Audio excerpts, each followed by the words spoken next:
नमस्कार साथियों, मैं संजय शास्त्री आप सभी लोगों का चाणक्य गुरु के इस डिजिटल प्लेटफॉर्म पर हार्दिक अभिनंदन और स्वागत करता हूं। Today we are going to teach action research. मित्रों, विगत कक्षा में हम लोगों ने मापन और मूल्यांकन को समझा, जाना और पहचाना है। इसके बाद अब हम जिस एक नया टॉपिक, नया विषय वस्तु लेकर के मैं आप लोगों के सामने आया हूं, उसे कहते हैं क्रियात्मक अनुसंधान अर्थात एक्शन रिसर्च। क्या होता है क्रियात्मक अनुसंधान, क्या इसकी परिभाषाएं हैं, इसका जन्म कहाँ हुआ, किसने इसको आगे बढ़ाया, इस बात की जानकारी आज हम इस क्लास में संपूर्ण तौर तरीके से इसे पढ़ेंगे। तो देखिएगा एक्शन रिसर्च कहाँ है, इसका श्रेय सबसे पहले आगे बढ़ाने का श्रेय किसे जाता है। एक्शन रिसर्च क्रियात्मक अनुसंधान अर्थ है कि विद्यालय की समस्याओं का वैज्ञानिक अध्ययन करके विद्यालय तथा शिक्षण प्रक्रियाओं को सुधार करना इसका मूल उद्देश्य है। ध्यान रखना, सुधारात्मक। और सुधार किस में करना है? शिक्षण विधियों में, या मैं यूं कहूं शिक्षण प्रक्रिया में। तो शिक्षण प्रक्रिया में सम्मिलित क्या क्या हो सकते हैं? शिक्षण प्रक्रिया में शामिल होते हैं मित्रों स्टूडेंट, शिक्षण प्रक्रिया में शामिल होते हैं टीचर, शिक्षण प्रक्रिया में शामिल होता आपका कैरिकुलम, और शिक्षण प्रक्रिया में शामिल होता आपका एनवायरमेंट। शिक्षण प्रक्रिया में ही शामिल होता है विद्यालय संबंधित मूलभूत संसाधन। ये सारी की सारी कहां शामिल होती हैं? एक्शन रिसर्च का विषय वस्तु है, एक्शन रिसर्च के अध्ययन की विधियां हैं।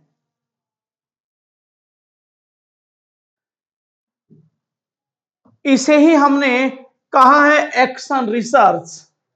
अब हम आगे इसमें मूल बात समस्याओं का निराकरण है, या विद्यालय की शिक्षणगत जो समस्याएं हैं उनका समाधान करना और सुधार करना क्रियात्मक अनुसंधान का मूल उद्देश्य है।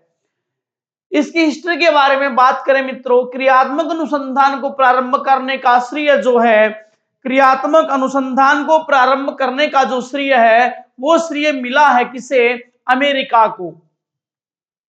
क्रियात्मक अनुसंधान को जिसने प्रारंभ किया है, किस देश ने प्रारंभ किया है? तो क्रियात्मक अनुसंधान को प्रारंभ करने का श्रेय अमेरिका को जाता है। इसका मतलब कह सकते हैं क्रियात्मक अनुसंधान का जो जनक देश कौन सा है? वो अमेरिका है। कौन है? अमेरिका। क्रियात्मक अनुसंधान शब्द का सर्वप्रथम प्रयोग मिस्टर कोलियर, कौन था? मिस्टर कोलियर, जो कि अमेरिका का महान मनोवैज्ञानिक था, उसने सेकेंड वर्ल्ड वार के दौरान किया था। सबसे पहला देश कौन सा था? अमेरिका। मनोवैज्ञानिक था कोलियर। कब किया था? तो सेकेंड वर्ल्ड वार के दौरान इसका प्रतिपादन किया गया था। शिक्षा में क्रियात्मक अनुसंधान का विकास 1926 से माना जाता है। कब से माना जाता है? 1926 से क्रियात्मक अनुसंधान। और 1953 में कोलंबिया विश्वविद्यालय के प्रोफेसर एम कोरे ने किया था। अब देखिएगा इसका प्रारंभ कहां से होता है? अमेरिका से। अमेरिका में किसने किया? तो अमेरिका में एक मनोवैज्ञानिक था कोलियर। कब से हुआ? तो होता है द्वितीय विश्व युद्ध के बाद। फिर आगे हम बात करें, इस शब्द का प्रारंभ होता है 1926 में। ये अनुसंधान का विकास किया गया, लेकिन 1953 में, कब? 1953 में एक मनोवैज्ञानिक था जिसको कहा हमने एम स्टीफन कोरे ने, कोलंबिया विश्वविद्यालय के जो प्रोफेसर थे, उन्होंने इसका ज्यादा विकास किया था। हिंदी के कामता प्रसाद पांडे ने 1965 में क्रियात्मक अनुसंधान पर पुस्तक लिखी थी। अब मित्रों बात भारत की करते हैं। भारत में 1965 हिंदी के महान प्रोफेसर, हिंदी का यदि मैं उन्हें भीष्म पितामह कहूं तो कोई अतिशोक्ति नहीं होगी, कामता प्रसाद पांडे। उन्हें 1965 में क्रियात्मक अनुसंधान के ऊपर अपनी एक बुक लिखी थी, अपनी एक पुस्तक लिखी। 1946 में लेविन ने सामाजिक संबंधों की दिशा में सुधार करने हेतु तो क्रियात्मक अनुसंधान पर बल दिया। लेविन नामक एक मनोवैज्ञानिक आया था 1946 में। कब आया था? 1946 में। कौन था ये? Lewin, Kurt Lewin. इन्होंने क्रियात्मक अनुसंधान पर बल दिया सुधारात्मक तरीके से, या सामाजिक संबंधों को सुधारने के लिए हमें क्रियात्मक अनुसंधान को आगे बढ़ाना चाहिए, यह कहना था 1946 में लेविन का। स्टोन ने इस शब्द को आगे बढ़ाया। इस शब्द को जिसने आगे बढ़ाया वो मनोवैज्ञानिक था स्टोन। यह शिक्षा का क्रियात्मक पक्ष है।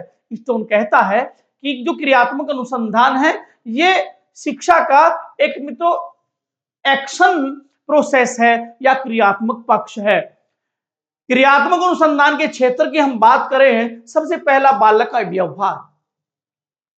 क्या विषय वस्तु होगी, क्या आधार होगा, क्या मूल उसमें शक्ति होगी जिसमें हम कह सकते हैं कि जिसमें हम अध्ययन करेंगे या जिस पर हम अध्ययन करेंगे, जिसका हम रिसर्च करेंगे। तो रिसर्च करने का सबसे पहला है बालक का बिहेव, अर्थात बालक का व्यवहार, जिसके ऊपर हम लोग जैसे सकारात्मक व्यवहार, नकारात्मक, पलायनवादी, बालक का चिड़चिड़ापन, ये क्या है, क्यों है, किस कारण से होता है, इसका रिसर्च हम बाल व्यवहार के माध्यम से करेंगे।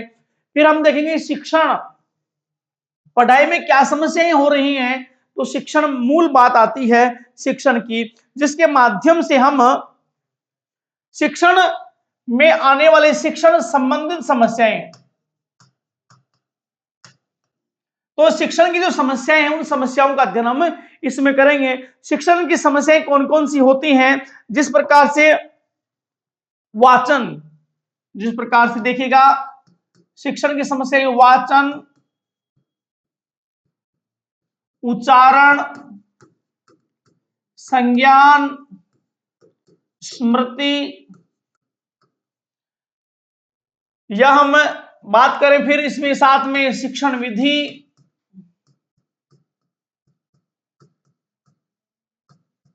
कक्षागत वातावरण, इन समस्याओं का निदान मित्रों शिक्षण समस्याओं में करेंगे। फिर परीक्षा की प्रणाली, हम अध्ययन अब किसका करें, आगे आता परीक्षा संबंधित बातें या परीक्षा संबंधित समस्याएं या परीक्षा प्रणाली संबंधित समस्याएं, जिस प्रकार से परीक्षा प्रणाली का इनका विश्वसनीय होना, विश्वसनीयता, वैधता, विश्वसनीयता, वैधता, उसके साथ में हम बात करते हैं वैधता के साथ में प्रामाणिकता। ये चीजें एक परीक्षा प्रणाली में होनी चाहिए। इसके लिए हमको रिसर्च की आवश्यकता पड़ती है कि कोई भी परीक्षाओं के ऊपर अंगुली ना उठाए, वस्तुनिष्ठ परीक्षाएं हम आयोजित करवाएं या निबंधात्मक परीक्षाओं का हमने ज्ञानात्मक, भावात्मक और क्रियात्मक तीनों पक्षों को समाहित सम्मिलित करते हुए एक्शन रिसर्च करें, जिसमें हमारी परीक्षा प्रणाली सुदृढ़ बन सके। पाठ्य सहगामी क्रिया, इसके संबंधित कोई प्रॉब्लम जो हो बालकों को, उसमें भी हम लोगों को का एक्शन करना चाहिए, या उसके ऊपर भी जो समस्याएं हैं उन समस्याओं के बारे में भी अध्ययन हम लोगों को करना चाहिए। यह पाठ्य सहगामी क्रियाओं की जो समस्याएं हैं, इन समस्याओं का संबंध छात्रों, शिक्षकों और प्रधानाचार्यों अर्थात सभी से होता है, जिसमें साधन का होना, जिस प्रकार से विद्यालय में पर्याप्त साधन, विद्यालय में पर्याप्त साधन किस प्रकार से जुटाए जाएं, इस प्रकार की बातें हम लोगों को करनी है। या जो भी क्रियाएं हैं उन क्रियाओं का विधिवत हम लोग किस प्रकार से आयोजन करें, क्रियाओं का किस प्रकार से विधिवत आयोजन हम लोग करें, यह बात हमें मालूम चलता है पाठ्य सहगामी क्रियाओं के माध्यम से।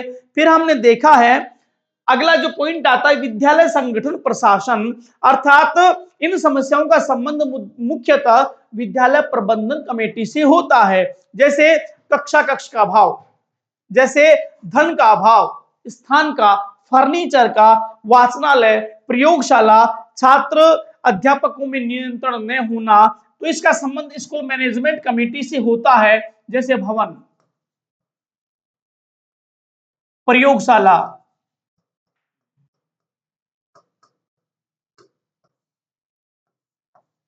पुस्तकालय।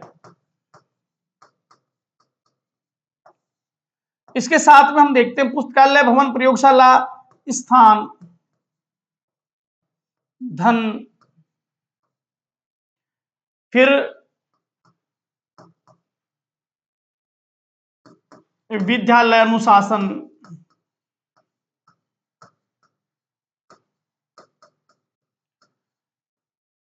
विद्यालय अनुशासन के साथ में पाठ्यक्रम निर्माण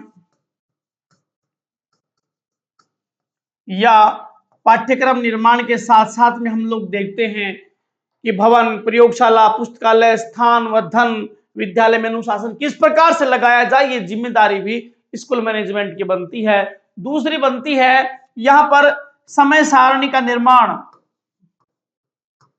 समय सारणी का निर्माण किस प्रकार से हो वे हम करते हैं। तो मित्रों यहां पर हमने 5 पॉइंट देखे हैं। सबसे पहले हमने पढ़ा बालक का व्यवहार। सबसे पहले हमने क्या देखा था? बालक का व्यवहार, कि हम अध्ययन किसका करें? सबसे पहले हम अध्ययन करें बालक के व्यवहार का, जिसमें बालक का लड़ना, झगड़ना, रोना, हंसना या चिड़चिड़ापन, ये जो सारी समस्याएं हैं, इन समस्याओं का ये मूल आधार है या ये इनके क्षेत्र हैं। इन क्षेत्रों के ऊपर हम एक्शन रिसर्च कर सकते हैं। अब आपने देखा होगा इस एक्शन रिसर्च में हमने क्या क्या पाया है। हमने पाया है क्षेत्र में, देखिए सबसे पहले बालक आया, नंबर 1 बालक है। बालक के बाद में हमने क्या देखा कि बालक के बाद में जो हमारे अध्ययन की सामग्री आई, शिक्षण आया, शिक्षण विधि आई। शिक्षण विधि के बाद में हम देखते हैं, शिक्षण विधि के बाद में हमने पाया है परीक्षा प्रणाली को। किसको पाया है? परीक्षा प्रणाली। तो परीक्षा का हमने अध्ययन कर लिया। परीक्षा का अध्ययन जब हमने किया तो नंबर 4 पे हम देखते हैं वहां की संगठन, विद्यालय में सहगामी क्रिया, सहगामी क्रिया के साथ में 5 नंबर पर हमने देखा प्रबंधन। अब देखिएगा मित्रों, यहां पर बालक का संबंध एक बालक से है, ठीक है। यहां पर शिक्षण विधि का मतलब एक पाठ्यक्रम से इसका संबंध हुआ। आप यहां पर देखते परीक्षा की प्रणाली, तो परीक्षा प्रणाली, ये परीक्षा प्रणाली आ गई आपकी, इसको भी ध्यान दे दिया। फिर पाठ्य सहगामी क्रियाओं को, जिसमें शिक्षक भी शामिल है और जिसमें छात्र भी शामिल है। फिर हमने देखा है प्रबंधन। प्रबंधन में स्कूल मैनेजमेंट पूरा का पूरा है, पूरा। इसका मतलब यह हुआ जो विद्यालय भवन है, जो विद्यालय भवन है, जो आपका विद्यालय भवन है, इस विद्यालय के अंदर, विद्यालय के अंदर जो भी क्रियाएं हो रही हैं, वे सारी की सारी क्रियाएं एक्शन रिसर्च के क्षेत्र में आती हैं। अर्थात उनके ऊपर एक्शन रिसर्च, क्रियात्मक अनुसंधान किया जाना चाहिए, किया जा सकता है, जिसमें छात्र शामिल होगा, छात्र का व्यवहार शामिल होगा, शिक्षक शामिल होगा, शिक्षण की विधियां शामिल होगी, विद्यालय शामिल होगा, विद्यालय का एनवायरनमेंट शामिल होगा, प्रधानाध्यापक शामिल होगा, प्रधानाध्यापक का प्रशासन शामिल होगा। तो हर चीज को हमने देखा है, क्रियात्मक अनुसंधान में ये चीजें शामिल होती हैं। देखते हैं क्रियात्मक अनुसंधान के उद्देश्य, क्या उद्देश्य हैं, किस प्रकार से किया जाता है, क्यों करते हैं, क्या इसका रीजन और क्या इसका एम है। पहले है नंबर 1 पर संगठन व्यवस्था में परिवर्तन और सुधार। जो विद्यालय में एक संगठन बना हुआ है, उस संगठन के ऊपर उसकी व्यवस्था में परिवर्तन करना और सुधार करना। सुधार का मतलब यह होता है कि तो हमारा परंपरागत ढांचा चल रहा है, जो परंपरागत ढांचा हमारा है, इस परंपरागत ढांचे को किस प्रकार से सुधारा जाए। हम पूर्व में जो नवाचार हमारे विद्यालय में नहीं है और वही नवाचार आज हमारे सामने समस्या बनी हुई है, तो किस प्रकार से हम विद्यालय के संगठन को, विद्यालय की व्यवस्थाओं को बदलें जिससे बालक के मन में कुछ नई बात आए और हमारे ढांचा सुधर सके। दैनिक समस्याओं का अध्ययन व समाधान में हम करें। दैनिक समस्याओं में क्या समस्याएं होती हैं? दैनिक समस्या में समय सारणी का बनाना, समय सारणी के साथ साथ कौन कौन शिक्षक आज नहीं आए तो उसकी स्थान में पूर्ति किस प्रकार से की जाए, आज हमें कौन कौन से खेल बालकों को खिलाना है, किस कक्षा में बैठाना है, अखबार वालों को पेमेंट कहां से देना है, पानी का बिल किस प्रकार से भरना है, बिजली का बिल है, ये सारे के सारे किस्में दैनिक समस्याओं में हमारे सामने आती विद्यालय में आती हैं। कार्य पद्धति में सुधार, कार्य पद्धति में सुधार, आप लोग सुबह प्रातः आ चुके हैं और आने के बाद में हम लोगों ने क्या किया क्या नहीं किया वही तरीका नहीं है। हमने बच्चों के सामने एक आदर्श पेश करना है, बच्चों के सामने एक आदर्श पेश करना है जिससे बालक अपना चेहरा स्वयं में देखें। इसलिए आवश्यक होता है हमें कार्य पद्धति में सुधार करने के लिए एक्शन रिसर्च लगाना आवश्यक, क्रियात्मक अनुसंधान की आवश्यकता पड़ती है। छात्र और शिक्षक के मध्य समन्वय की स्थापना करना क्रियात्मक अनुसंधान का मूल उद्देश्य है। छात्र और शिक्षक के मध्य गुरु शिष्य की परंपरा आज नहीं रही है, लेकिन यदि दोनों के मध्य में समन्वय यदि हो तो शिक्षण प्रक्रिया को हम संपादित कर सकते हैं। शिक्षण प्रक्रिया को हम संपादित बढ़िया तरीके से कर सकते हैं। कब करते हैं? जब छात्र और शिक्षक के मध्य समन्वय होगा। आज स्थितियां विपरीत हो चुकी हैं। पहले गुरुकुल की बातें अलग होती थी, आज एक शिक्षक और एक छात्र के मध्य में व्यावसायिक संबंध है। वो भावनात्मक जुड़ाव, वो भावनात्मक संबंध, वो समन्वय आज दिखाई नहीं देता। तो क्रियात्मक अनुसंधान की जिम्मेदारी है कि वो शिक्षण की प्रक्रिया को संपादित करवाए और शिक्षक और छात्र के मध्य समन्वय का स्थापना हो। फिर हमने देखा है प्रधानाचार्य शिक्षक के कर्तव्यों से जागरूकता। एक प्रधानाचार्य, एक एचएम विद्यालय का एक गार्जियन होता है, अभिभावक होता है, एक राजा होता है, किंग होता है। उसकी जिम्मेदारी बनती है कि वो शिक्षक के जो कृत्य होते हैं, शिक्षक के जो कार्य होते हैं, प्रधानाध्यापक और शिक्षक के कर्तव्यों से दोनों के दोनों जागरूक हों। एक्शन रिसर्च का तात्पर्य यह है, क्रियात्मक अनुसंधान एक अध्यापक को बताता है कि तेरे ये दायित्व हैं, तेरी ये जिम्मेदारी हैं। प्रधानाध्यापक को बताता है कि तेरी ये जिम्मेदारियां हो, तेरी ये दायित्व हैं। तो क्रियात्मक अनुसंधान के माध्यम से शिक्षक और प्रधानाध्यापक दोनों के कर्तव्यों की जागरूकता बनती है। समस्याओं का वैज्ञानिक अध्ययन करके शिक्षण विधियों को उत्तम बनाना क्रियात्मक अनुसंधान का मूल उद्देश्य है। वैज्ञानिक अध्ययन किसकी? समस्याओं का। समस्याएं कौन सी है? विद्यालयगत जो समस्याएं हैं उन समस्याओं का एक्शन रिसर्च करके, या हम बात करें साइंटिफिक स्टडी करने के बाद, वैज्ञानिक अध्ययन करने के बाद शिक्षण विधियों को उत्तम बनाना हमारा उद्देश्य है। शिक्षक को कौशलात्मक शिक्षा प्रदान करना, शिक्षक को कौशलात्मक शिक्षा प्रदान करना। कौशलात्मक शिक्षा से मतलब क्या है? कौशलात्मक से मतलब होता है मित्रों, बालक के शिक्षण के 4 कौशल होते हैं। पहला होता है श्रवण, दूसरा होता है भाषण, तीसरा हमने देखा है पठन और लेखन। ये 4 कौशलों के ऊपर मित्रों बालक का जीवन टिका हुआ रहता है।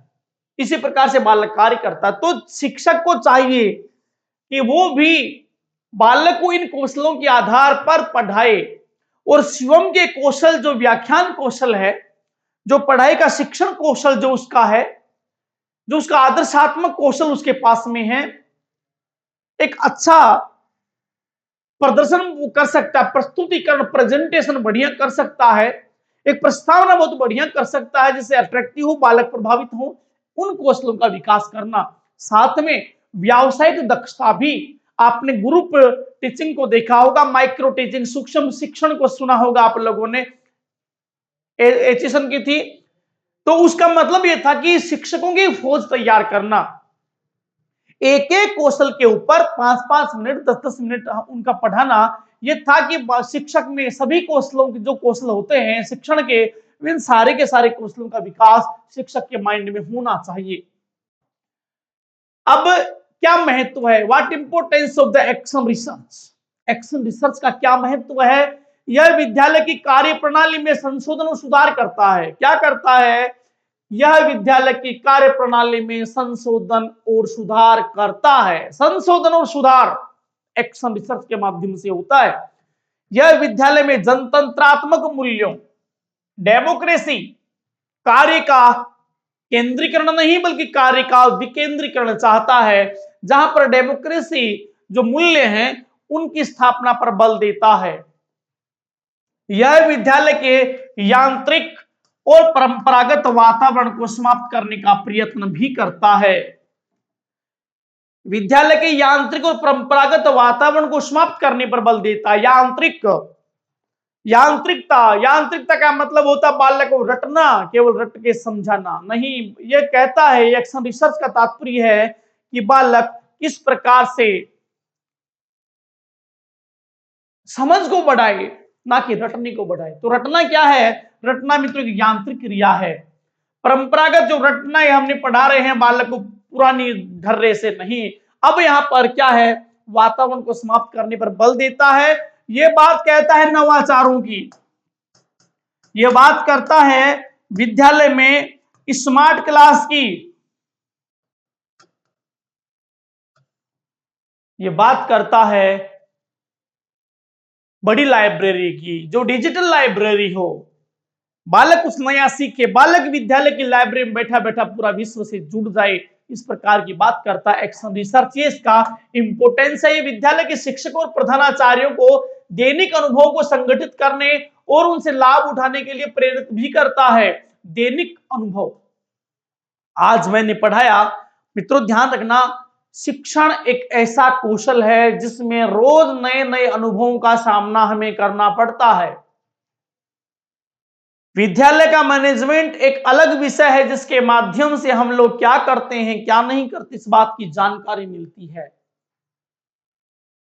प्रधानाध्यापक के सामने जब वो कुर्सी पे बैठता है तो उसके सामने वो ताज, कांटों का ताज होता है, किस प्रकार से संपादित किया जाता है। ये बात एक्शन रिसर्च के माध्यम से संपादित करवाई जाती है और उन्हें कहा जाता है कि आपको जो अनुभव मिल रहा है उस अनुभव से आप लाभ उठाना सीखिए।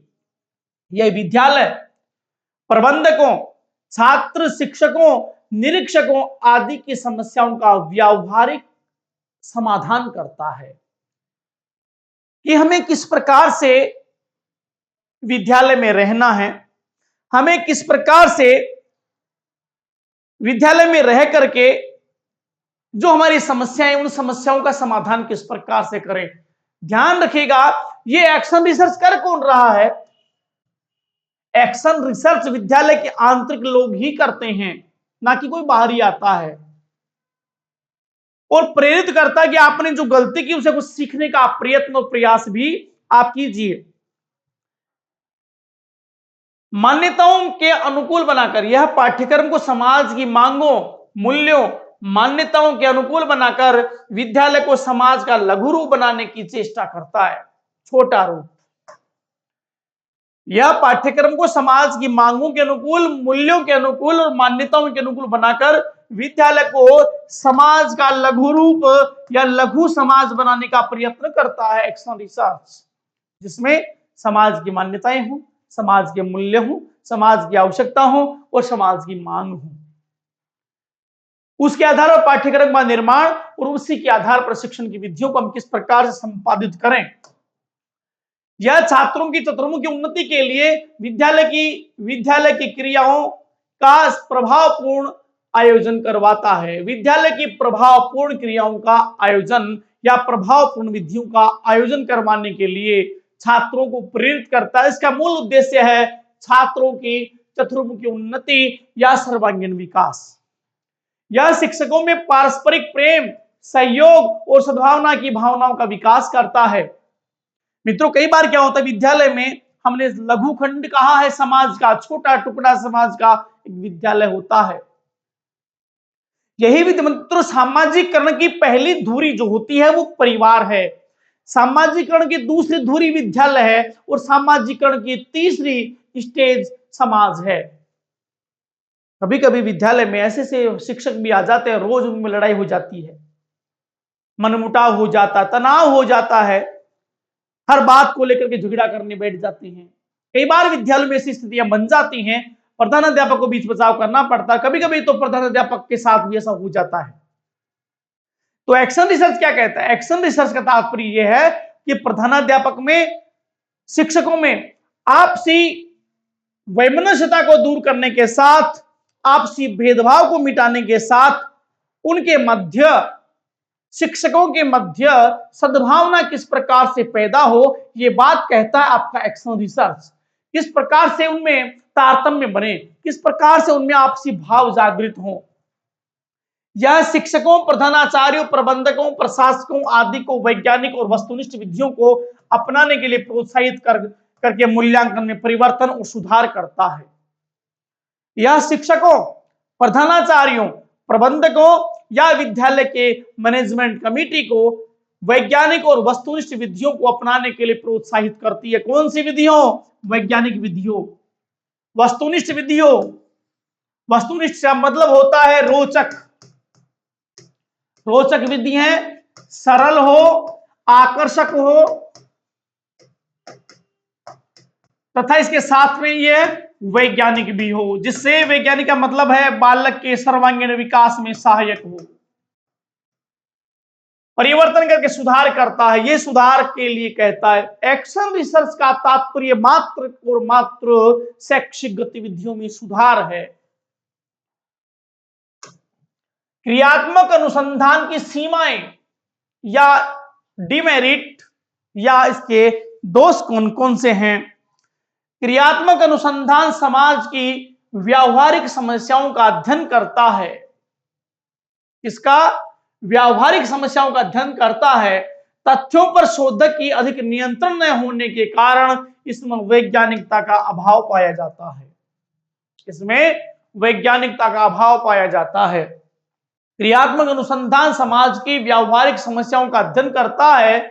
मित्रों, अध्ययन करने के साथ साथ तथ्यों पर इसका नियंत्रण नहीं हो पाता है। जब तथ्यों पर नियंत्रण नहीं होगा तो सीधी सीधी बात है, वैज्ञानिकता का अभाव होगा और हम इसे फिर कह सकते हैं कि यह अप्रामाणिक है। क्या हो गई?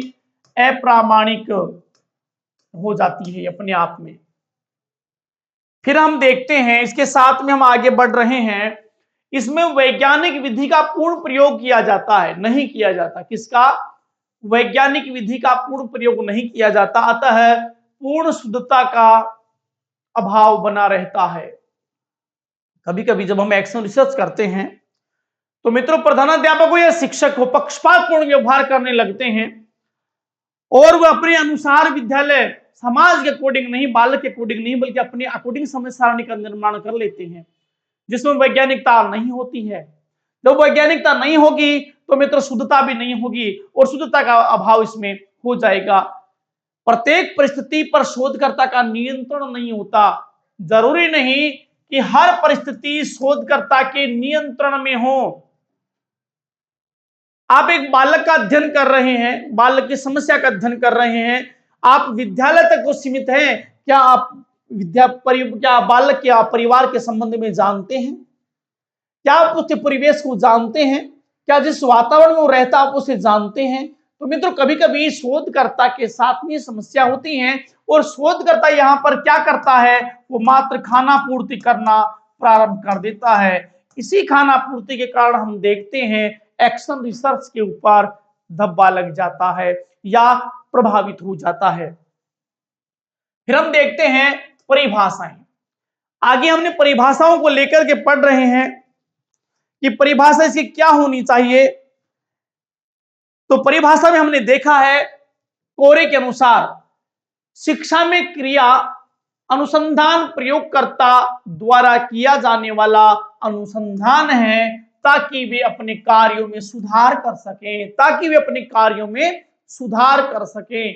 यह बात स्टीफन कोरे कहता है, जबकि गुड कहता है क्रिया अनुसंधान शिक्षकों, निरीक्षकों और प्रशासकों द्वारा अपने निर्णयों और कार्यों की गुणात्मक उन्नति के लिए प्रयोग किया जाने वाला अनुसंधान है। गुणात्मक उन्नति, स्टीफन कोरे क्या कह रहा था? सुधार कर सके, अपने कार्यों में सुधार की बात कह रहा था स्टीफन कोरे, जबकि गुण कहता है गुणात्मक उन्नति। आगे हम देखते हैं, मोले कहता है शिक्षा में क्रियात्मक अनुसंधान से अभिप्राय तात्कालिक समस्याओं के हल से है। तात्कालिक समस्याओं को मोल लेना, तात्कालिक समस्याओं को मोल लेना मोले कहता है। ये कहता है कि शिक्षा में क्रियात्मक अनुसंधान से अभिप्राय तात्कालिक समस्याओं के हल के समाधान का है, जबकि मैग्रेथ व अन्य के अनुसार क्रियात्मक अनुसंधान संगठित खोज की क्रिया है। संगठित, बस इतना ही याद रखना, यह संगठित खोज की क्रिया है क्रियात्मक अनुसंधान। यह बात मैग्रेथ कहता है। अब बात करते हैं क्रियात्मक अनुसंधान के सोपान।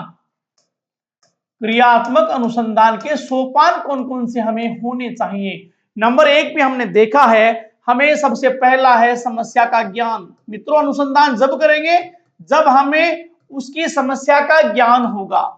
यदि समस्या का ज्ञान हमको नहीं है तो हम किस प्रकार का रिसर्च करेंगे? जरूरी है कि हमें समस्या का ज्ञान होना चाहिए। फिर कार्य के प्रति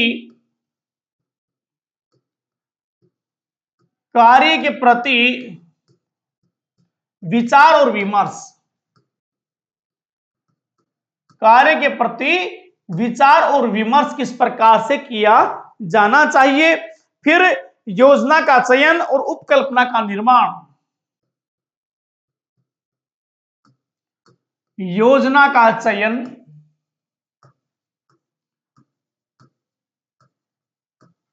उपकल्पनाओं का निर्माण, कार्य का चयन और उपकल्पना का निर्माण। आपने जब समस्या को जान लिया, समस्या का ज्ञान है, तो कार्य के प्रति जो प्रस्ताव हमारे आए उसके ऊपर में क्या करना है? विचार विमर्श करना है, या मैं यूं कहूं तथ्यों को एकत्रित करना है। फिर योजना का चयन हमने किया तो उपकल्पनाओं का निर्माण, चयन व उपकल्पनाओं का निर्माण। उपकल्पना का मतलब क्या होता है कि जो समस्या का समाधान किस प्रकार से किया जाना चाहिए, उस समस्याओं के समाधान के लिए जिस विचार करते हैं, जो योजना बनाते हैं, जो प्रायोजना बनाते हैं, उसके प्रति हम हमारा एक प्लानिंग बनाते हैं, वो उपकल्पना होती है। उसके बाद में तथ्य संग्रह, तथ्य संग्रहण, तथ्य संग्रहण करते हैं और तथ्य संग्रहण करने की विधि निर्माण।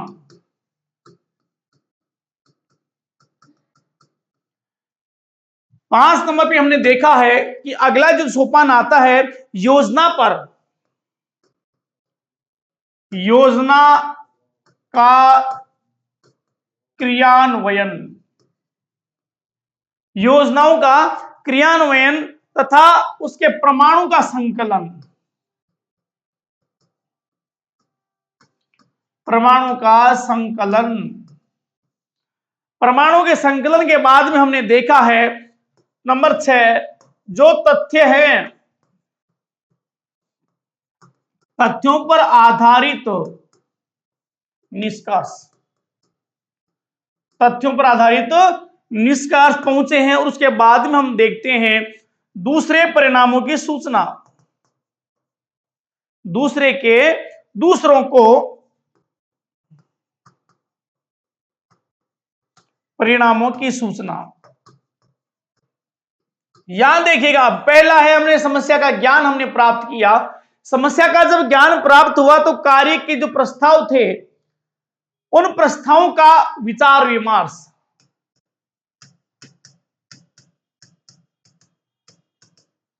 प्रस्ताव पर क्या किया हमने? विचार विमर्श किया। विचार विमर्श करने के बाद में योजना तथा उपकल्पनाओं का निर्माण, तथ्य संग्रहण करने की विधि का निर्माण हमने किया है। उसके बाद में योजना का क्रियान्वयन किस प्रकार से हो, और क्रियान्वयन होने के बाद में जो प्रमाण हमारे सामने उनका हमने संकलन किया है।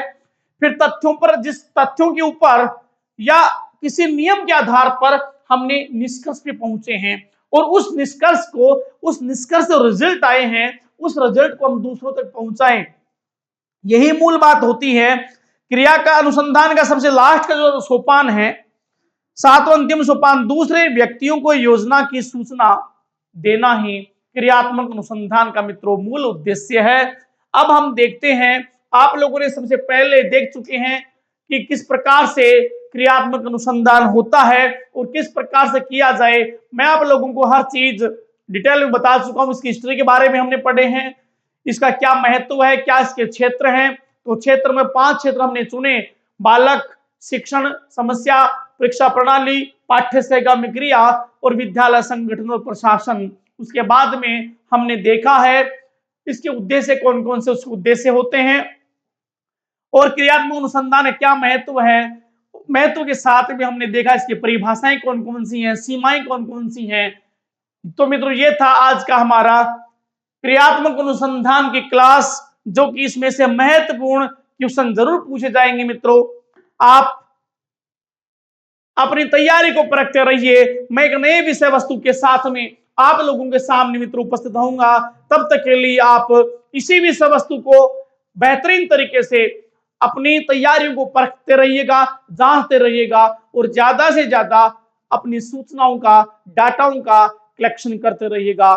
मिलता हूं मित्रों मैं आप लोगों से अगली क्लास में। नमस्कार।